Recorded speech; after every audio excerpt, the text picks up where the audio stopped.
video is going to be a little bit different to my normal videos. I will actually upload this to a different playlist. It's not going to be my beginning crafting on a budget playlist. This is actually going to be a little bit of a review.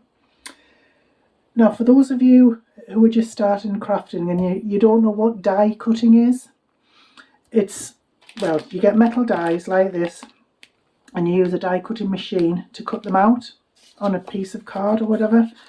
I generally use my Big Shot Plus. I absolutely love it, but it is big and it is heavy, and sometimes I just want to cut out something small like this on a little piece of paper. So I came across this on Temu. It's the Craft Buddy. It was, hang on, can you see that? What am I doing? Yeah, it's the Craft Buddy. It was about £38 because die cutters are quite expensive for some reason.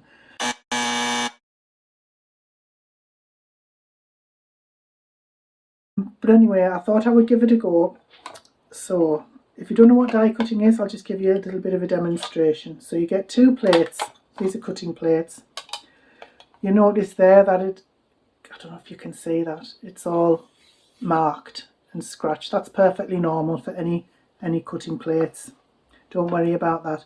But you can see there, there's A and B. Let's have I had that the right way. A and B. So first of all, you put your piece of card down. Then you take out your dies.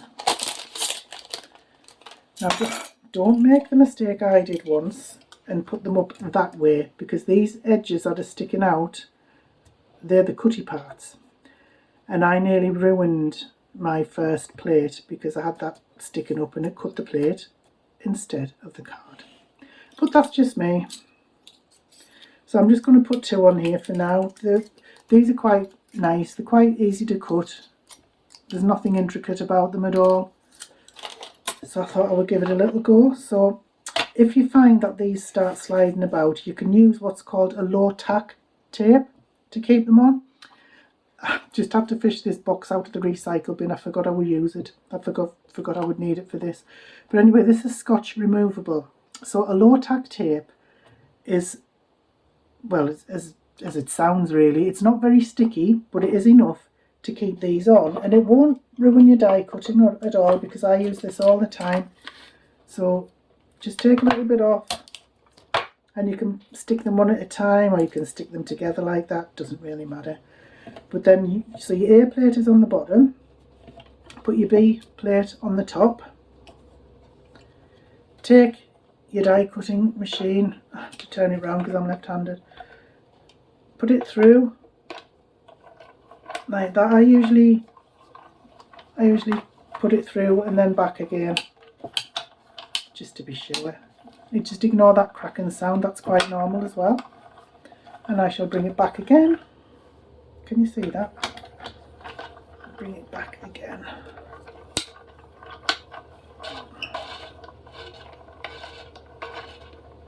Making a horrible noise.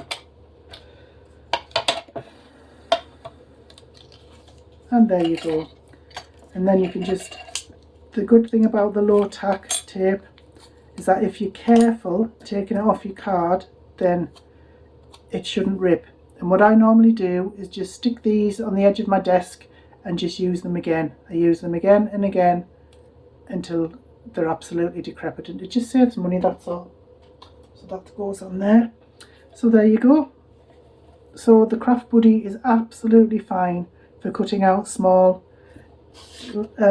non-intricate dies like that. It's perfectly fine. I'm very happy with it. But what I did find is that this was actually cut on my Big Shot. So I got a die set. Motion detected at the front door. Okay, I'll start again. This was actually cut from my Big Shot Plus. It's a die set where you get a sentiment and you get the background to go with it, so you can have a nice little background on you with your words in the front. And this, it cut absolutely perfectly. It was lovely, no problems at all. But I did find, oh, where's the back? Ah, here we go. I did find though, with the Craft Buddy, you can see there,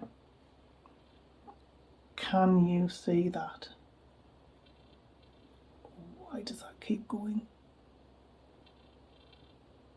Aha, it hasn't gone blurry for once, but you can see that there, it hasn't quite cut, and to be honest, I had to kind of force out some of the parts that were in the middle there.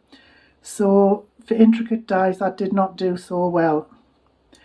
Sometimes you only do get what you pay for. I mean, I'm quite happy with it. I mean, I'm not going to send it back or anything like that. But as it is, I'm quite happy just to use it for smaller cuts using the dies that don't have intricate patterns. But anyway, I mean, I'm not going to tell you what to do, but I will leave links in the description so you can decide for yourself what you want to do. But die cutting is absolutely amazing for your embellishments and your decorations, for your cards and your other projects. It just saves so much time. I mean, if you want to draw something and fussy cut it, or trace something and fussy cut it out, of course that's up to you. That's definitely one way to go. But once I discovered die cutting, I just fell in love with it, and I've just bought so many dies because I can't stop cutting, and it's because you can get things like this, and I just think that's lovely. It's really, really nice. You know, that would be lovely on a greeting card. I just think it's beautiful. So that was just my own opinion anyway. I would be interested in your comments if you've used any other die cutting machines. I would be really interested to know that, and what you think of die cutting in general, and what you think of the Big Shot Plus, which I have. So thank you once again for staying with me to the end. I really do appreciate it. It really helps my channel when you watch my videos right through. Like, subscribe, comment, anything like that. I would really appreciate it. So thank you so much again, and have a wonderful day. Bye bye now.